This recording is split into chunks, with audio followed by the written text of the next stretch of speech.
va explorer maintenant une nouvelle division à l'intérieur de la présentation sur l'archipel des morts à travers notre tour du monde des cimetières, ce que j'ai appelé ici un espace aux vocations diverses. Donc, on va voir à travers ça dans les prochains clips, toute une série de clips vidéo, pour parler d'abord d'un espace de distinction sociale. Allons-y avec celui-là d'abord. Donc, un espace au cimetière qui permet de cultiver la distinction sociale, c'est-à-dire d'aller à l'encontre du préjugé selon lequel il y aurait de la justice sur la terre, au moins on meurt tous égaux. Et on va voir que c'est peut-être, faut peut-être repenser à cet adage-là. On se retrouve ici en Argentine, donc avec un caveau familial. Vous voyez un petit peu le détail de cette construction-là et l'argent qu'il y a derrière, évidemment, les ressources qu'il a fallu investir pour faire quelque chose comme ça. Pendant ce temps-là, au Brésil, ici, dans un cimetière typique, on a un mélange de très simples croix qui signifie l'emplacement d'un défunt et de majestueux tombeaux érigés sur la terre ocre rouge à l'époque de la ruée vers l'or et des pierres précieuses. Évidemment, aujourd'hui, ils sont un peu décrépits, mais on voit quand même le détail et le travail dans ce monument-là. Ici, c'est une photo que j'ai prise à Palenque, dans l'état du Chiapas, au sud du Yucatan, au Mexique. C'est le tombeau d'un roi. Donc, sous la pyramide, les archéologues ont trouvé, en descendant jusqu'au fond, la chambre funéraire avec des richesses incroyables, entre autres avec du jade. Donc ici, on l'appelle la pyramide des inscriptions. Donc cette fois-là pour un roi maya. On est ici au Sri Lanka. Les tombes musulmanes de ce cimetière indo-pakistanais sont très sobres, sans inscription. Les visiteurs sont presque exclusivement des femmes et des enfants. Donc quand on parle d'espace de distinction sociale, ici on est complètement à l'opposé puisqu'on ne sait pas qui est enterré là, à moins d'être concerné. En Chine, les Ouïghours, une ethnie qui vit dans le nord de la Chine, sont musulmans. Certaines tombes sont en forme de cercueil, faites de terre, posées sur le sol. D'autres plus monumentales marquent le rang social élevé du défunt. Donc on voit bien ici, au premier coup d'œil, les différences. En Corée, ici, des tombes royales. Il y a plus de 670 tumulus royaux à Gyeongju et dans les environs. Donc ici aussi, la distinction sociale est assez évidente. Au cimetière Montmartre, donc un cimetière parisien, ça se passe de commentaires, je pense. Même chose pour le Père Lachaise. Donc il s'agit d'un monument pour une famille. À Florence, en Italie, la basilique Santa Croce, où sont enterrés Galilée, Machiavel, Rossini, Michel-Ange et d'autres. Donc eux sont enterrés à même la basilique. Donc si on veut parler de distinction sociale, voici un bel exemple. Au Botswana, donc en Afrique, sur la plupart des tombes de cette région figurent 3 dates, la naissance, la mort et l'enterrement. Et vous voyez qu'on a installé des petites tentes au-dessus des emplacements d'inhumation. Au Zimbabwe, comme le soleil est très fort, les tombes sont protégées par une toile. On pourrait trouver que c'est paradoxal. En Tunisie, une photo que j'ai prise, ici, on peine à trouver les endroits de sépulture pour les musulmans.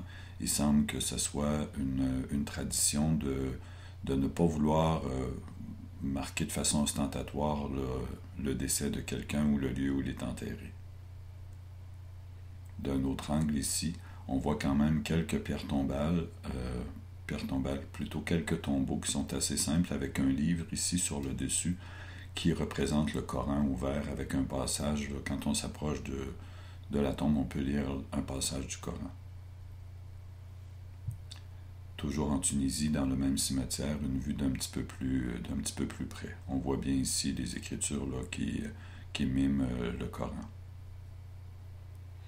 Tout près ici, j'ai posé une question pendant le voyage en Tunisie, tout près du minaret d'une mosquée, donc juste à l'intérieur de l'enceinte de la mosquée. C'était une ancienne place militaire qu'on a transformée, puis on a transformé la tour de guet en minaret pour l'appel à la prière. Et les gens qui sont enterrés ici, avec des monuments un peu plus élaborés cette fois-là, c'est pour marquer la présence de gens, de héros, de saints personnages, qu'on me disait. Encore une fois en Tunisie, un tombeau ici qui est certainement plus riche. Au Groenland, une photo de Louise Tanguay. Donc tout cet emplacement-là ici à l'intérieur de la clôture, c'est un cimetière. Mais vous remarquez que la distinction sociale ici, on n'y va pas très fort. Donc il y a des gens enterrés quelque part, mais où exactement, il ne semble pas que ça soit important de le marquer physiquement. Dans la région de la capitale nationale, mais du côté de l'Outaouais québécois, à Hull, une photo de Louise Tanguay. Donc ici, on voit entre autres à l'arrière-plan les stèles funéraires, pardon. Puis au premier plan ici, une autre façon de marquer son emplacement avec un monument beaucoup plus petit, beaucoup plus modeste. Dans le cimetière de Hearst, dans la vieille section du cimetière catholique à Hearst, on voit ici aussi de simples croix noires avec un lettrage très peu élaboré pour donner les informations sur les gens qui y sont enterrés. À Hunta, un cimetière ménonite dans le nord-est ontarien, encore une fois ici c'est très simple, on voit là, tout simplement une croix en bois qui tient avec un système là, pour un pied tout simplement qui est entré dans la terre pour tenir la croix. Au cimetière d'Alibourg, entre Hearst et Mathès, dans le nord-est ontarien, donc une vieille stèle en bois peinte qui subit un peu, on le voit ici, les outrages du temps. Dans le même cimetière à Alibourg, photo de Louise Tanguay. Toujours à Alibourg avec Louise Tanguay, ces photos sont toujours superbes. Toujours à Alibourg. Donc on a vu des pierres dans le même cimetière, des pierres très élaborées et aussi des simples stèles en bois, comme on le voit ici. Ici, on avait quelque chose de plus élaboré. À Huntsville, en allant vers le sud de l'Ontario, quand on parle de Hearst en tout cas, tout simplement ici une pierre sur laquelle on a collé une plaque de granit pour indiquer le décès. Le cimetière de Pagwa, donc c'est un cimetière amérindien dans la région de Hearst, un cimetière forestier. Fait que vous voyez encore ici, là, on voit bien la distinction, les simples croix de bois, monument beaucoup plus élaboré, croix avec un casque d'un soldat.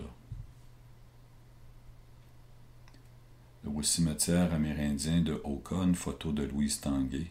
Donc ici, la pierre est assez simple, l'écriture manuscrite et les fleurs qui sont aussi une forme de distinction. Une photo de Louise Tanguay.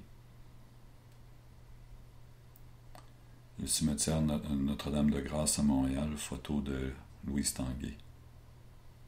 Ici, on peut certainement parler d'un effort important de distinction sociale où on marque le rang de la personne qui y est enterrée. Toujours dans le même cimetière d'un autre angle. C'est vraiment des œuvres d'art incroyables. Maintenant, on se retrouve aux États-Unis. Ici, ces photos-là, il y a quelques photos, c'est une série de Louise Tanguay. Donc, c'est quelque chose d'assez simple. On est en zone rurale. Un cimetière qui paraît assez vieux aussi. L'alignement de pierres ici qui se ressemble pas mal. Donc la distinction d'une personne à l'autre semble réduite pas mal à son minimum. Juste derrière le cimetière, on parlait souvent de cimetière clôturé à un autre moment dans nos capsules vidéo. Ici, on a juste à l'arrière-plan le champ qui est en culture, donc qui est labouré présentement. Donc la différence entre le monde des vivants et le monde des morts ici est très ténue. toujours le même cimetière. Photo de Louise Tanguay. Ici aussi. C'est une région où vivent des Ménonites. On voit ici derrière le cheval avec la caliche. C'est une région ménonite. On se déplace maintenant pour une dernière photo au Costa Rica. Donc, un monument très simple fait de ciment.